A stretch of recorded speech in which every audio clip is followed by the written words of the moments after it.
Okay, we're at Ouray National Wildlife Refuge today, goose banding. We're going to go out and we're going to find a couple hundred geese and surround them with airboats, set up a trap and drive them in the trap, and then we're going to put leg bands on them.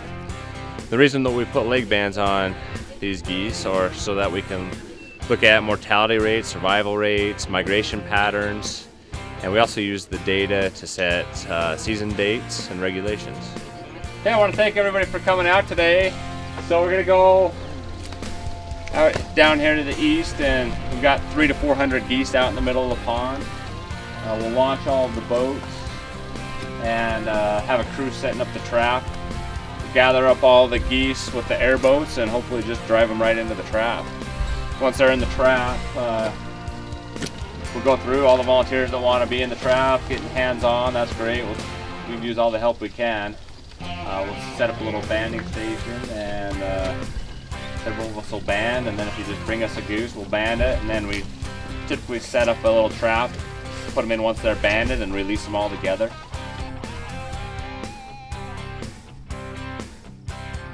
Waterfowl populations are driven primarily by habitat conditions, so on good years you'll have more geese that are breeding and have more successful nests. This is probably a pretty good year out here in the basin given all the water that we have this year. A lot of the variation that comes with us coming out here, we usually try to come out here every couple of years just because there's not a lot of geese, so we'll band quite a few of them that are out here today, and then we'll give it a couple of years and come back out and try to band more geese. Primarily what we're looking for, the young of the year. That gives us a pretty good idea of what hatch rates are out here, and then we can track those birds through time and figure out how many are being harvested each year and how long they're living. So this area is a National Wildlife Refuge, so it's administered by the U.S. Fish and Wildlife Service and designated to be wildlife habitats. They manage it specifically for wildlife, and a lot of their management focuses specifically on waterfowl, so it's a great area to come out here, view the birds and find waterfowl in really good habitat. The geese themselves are also protected by the U.S. government, the Fish and Wildlife Service, which administers the Migratory Bird Treaty Act. That's an agreement with Canada, United States, and Mexico to essentially manage migratory game birds and see that they're sustained from their breeding grounds in Canada and the northern part of North America all the way down to their winter grounds in Mexico and the southern part of the United States. And so that protection essentially outlines how we can hunt them, if the species can be hunted at all. And through that agreement we formulate hunting regulations. And so we have a hunt out here for Canada geese in the Uinta Basin. It's 107 days. It starts in October and runs through about the middle of January. And we have a specific bag limit that's outlined. Hunters can take 4 birds a day. And it's something that people really look forward to every year. And a lot of these areas are managed both for hunting as well as by sportsman's dollars. So when a hunter goes into a store and buys a hunting license, that money goes towards managing wildlife. So they're both consuming wildlife as well as promoting continued populations of wildlife through that money that they're paying for with the hunting license.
this way.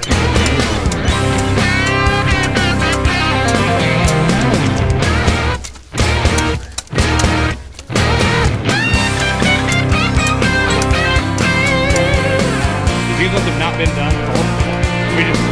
These have not been done. These are just ones that got separated so they don't get transferred to the trap. They're just doing eggs. 38 adult male. Local band.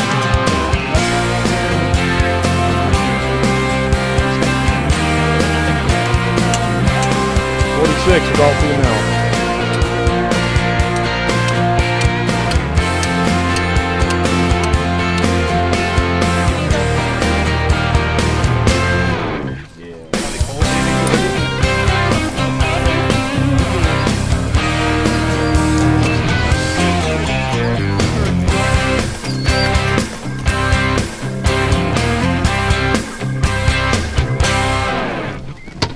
We're taking all their recaptures that have already bands on them, and then we'll read off the band numbers and sex them again to make sure we've got it right. It's male or female. Let me just put them back in the pen. What we're doing right here is we're aging and sexing these birds. So we look right here and see if they're boys or girls, and then we're putting this band on their leg. So each one of these has this identification number right here. So when we figure out if they're a boy or a girl, how old they are, we'll call it the number. We record it on this data sheet, which allows us to have the age and sex of these birds for the rest of their lives. There you go, you want this one? Avery. So after we ban the geese, we put the adults in these little pens to hold them so we can release all the birds together. But we crate the young just so they're isolated in a box, and so the adults don't step on them and hurt them. Yeah. So we don't want any mortality, so we just take every precaution we can. Once we're done banding, we'll just release them all together so they stay in one big group, so no young get displaced, and they'll be good to go.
Dr. Carl Breitenbach, Dr. Rod Anderson, Dr. John Griffith, Dr. Daniel Kwok, and Dr. Ethan Pettit. All part of the great team for obstetric and newborn care at Ashley Regional Medical Center. Our obstetric team has over 80 years of combined experience in delivering your baby and working closely with a highly trained team of obstetrical nurses. Our pediatrics team can treat newborns at 34 weeks and older in our Level 2 NICU, providing you with the opportunity to stay close to home with your friends and family to support you. Our new Women's Center, opening in 2018, will provide the latest in amenities for your comfort and quality of care. Worried about costs? Our new Storks program can provide you with the help you may need. You can ask any of our providers for more information. You can trust the care at Ashley Regional for you and your newborn. Ashley Regional, making communities healthier.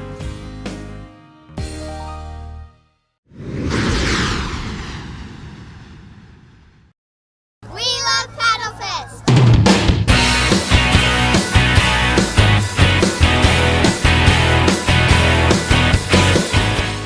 We're at Red Fleet State Park. It's a sponsored organization for the Paddlefest, where we allow the public to come up practice, play, demonstrate how to deal with items that are only motorized by themselves, be it paddles or bicycle, whatever, you know, chain driven.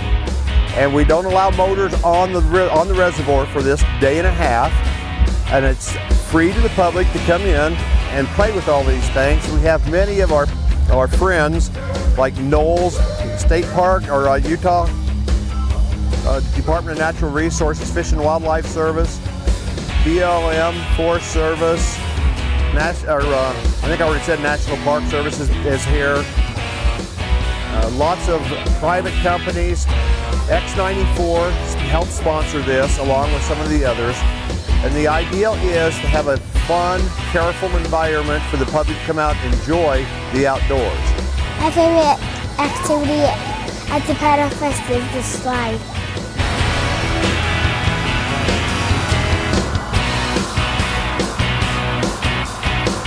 Paddlefest got started for really one purpose, and that was when the park started renting the paddleboards, the canoes, the kayaks, was to bring people out here and show them exactly what was out here and how much fun it was to be on a paddleboard, to be on a canoe, to be on a kayak, and what there was to see.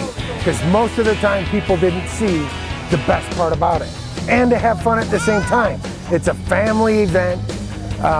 Canoes, you get 3 people, mom, dad, and the kids in the canoe, enjoying the day. There's no more fun, most fun thing you'll ever have. Tonight, as you can hear in the background, we have live bands, and then about dark, we'll have fireworks, and wrap up and hopefully have everybody out here around midnight. It's been so crowded that we now have a parking spot off the state park, and we partnered with the Utah Association of Governments, and they provide us vans or buses to transport people back from the parking area to the park, and then at night take them home or wherever they want to go. And right now, about every 12 minutes, we're running buses. We've got 3 buses in operation. Totally, they can haul about 65 people in that 10 to 15 minutes. They have been running their wheels off. The idea for law enforcement to be here, we try to have a fairly big presence in law enforcement, only to ensure the safety of the public. We provide medical services as needed and guidance on some of the laws that they need to be aware of when we're out on the water, such as personal flotation devices or life jackets as we know them, how to handle the paddle boards or the kayaks or the rafts, whatever they happen to be on if they have questions, and also patrol. And if you're up here, you will see that we have the Uinta County Search and Rescue, the Sheriff's Office, but again, state parks and wildlife resources have rangers up here to just help the public be safe. This year I'm here with my friends and it's been fun, it's been great. I really enjoy it, I had a lot of fun. Had food, had water,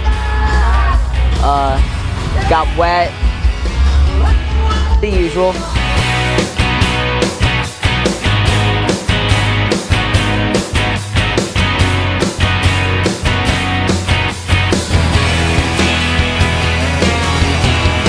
It seems to be growing every year. I'll be honest with you, every year it gets more fun and more fun, even though it's bigger. We have more people that come out and help us, more vendors. We're getting more craft brought in to help us make sure everybody gets a shot at going out and playing in the water. Plus, we allow swimming. And every once in a while, we have some fun things, like we had a giant pink flamingo about 3 times the size of our boat out here today. Very fun. So it's a great time for all to have. And we strongly recommend that everybody come out and join us and at least stop and visit with us.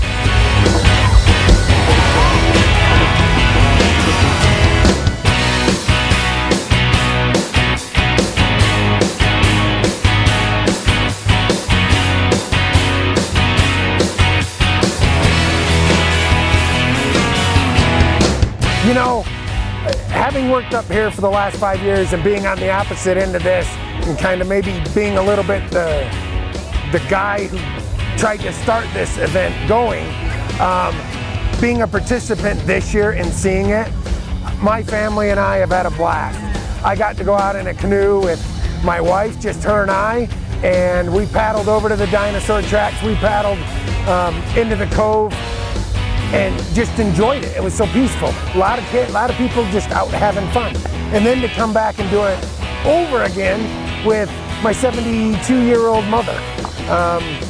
It's just, they're things that you'll never forget. And then to go up and actually see the opposite up in the parking lot with the bands. And actually this year being able to listen to them and see the people up there enjoying it. It gave me a whole new outlook.